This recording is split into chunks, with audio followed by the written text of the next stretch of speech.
Assalamualaikum warahmatullahi wabarakatuh. Selamat pagi. Perkenalkan saya Kantona Dwi Putranto, mahasiswa S1 PJ Manajemen pada Universitas Cyber Asia. Pada kesempatan kali ini saya akan mempresentasikan hasil dari ujian akhir semester pada mata kuliah studi kelayakan bisnis yang berjudul Analisis Penyebab Gagalnya Startup Kelapa. Pendahuluan, Kelapa adalah startup lokal Indonesia yang berdiri pada tahun 2015 sebagai marketplace yang menjembatani pengrajin lokal dengan konsumen digital.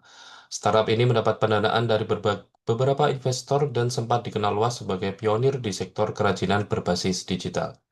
Namun, pada akhir 2018, Kelapa secara resmi mengumumkan penutupan operasionalnya. Dalam presentasi ini akan dianalisis penyebab kegagalan Kelapa dari berbagai aspek studi kelayakan bisnis, mulai dari hukum, pasar, teknis, manajemen, ekonomi, sosial, hingga keuangan. Yang pertama yang akan kita bahas adalah aspek hukum.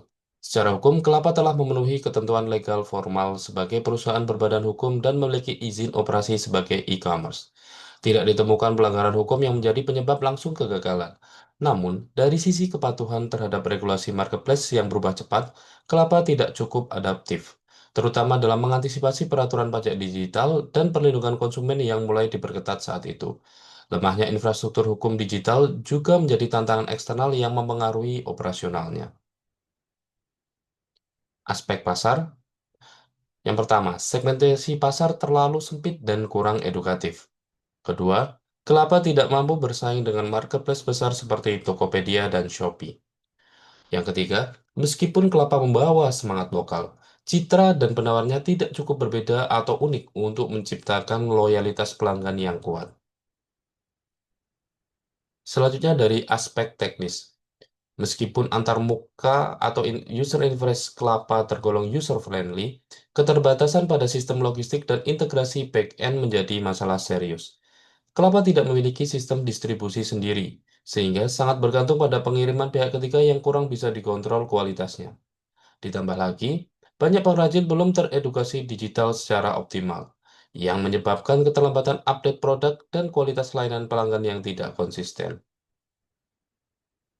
Dari sisi aspek manajemen, manajemen Kelapa terdiri dari talenta muda dengan semangat tinggi, namun minim pengalaman strategis. Tidak ada sistem manajemen risiko yang solid dan kurangnya diversifikasi strategi membuat perusahaan mudah terpukul oleh stagnasi pertumbuhan. Selain itu, kurangnya mentor atau advisory board dari sektor kerajinan atau e-commerce menjadi titik lemah dalam pengambilan keputusan strategis, terutama saat perusahaan memasuki fase krusial. Aspek sosial dan ekonomi. Kelapa lahir dengan semangat sosial, yaitu mengangkat pengrajin lokal agar go digital. Namun, secara ekonomi, pengrajin-pengrajin ini belum memiliki kapasitas produksi massal dan konsistensi kualitas. Akibatnya, produk yang ditampilkan di platform Kelapa sering sekali tidak memenuhi ekspektasi konsumen modern.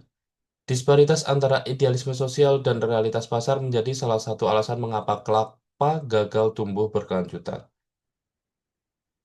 Rekomendasi, startup dengan misi sosial seperti Kelapa perlu sejak awal membangun model bisnis yang seimbang antara idealisme dan komersialisasi.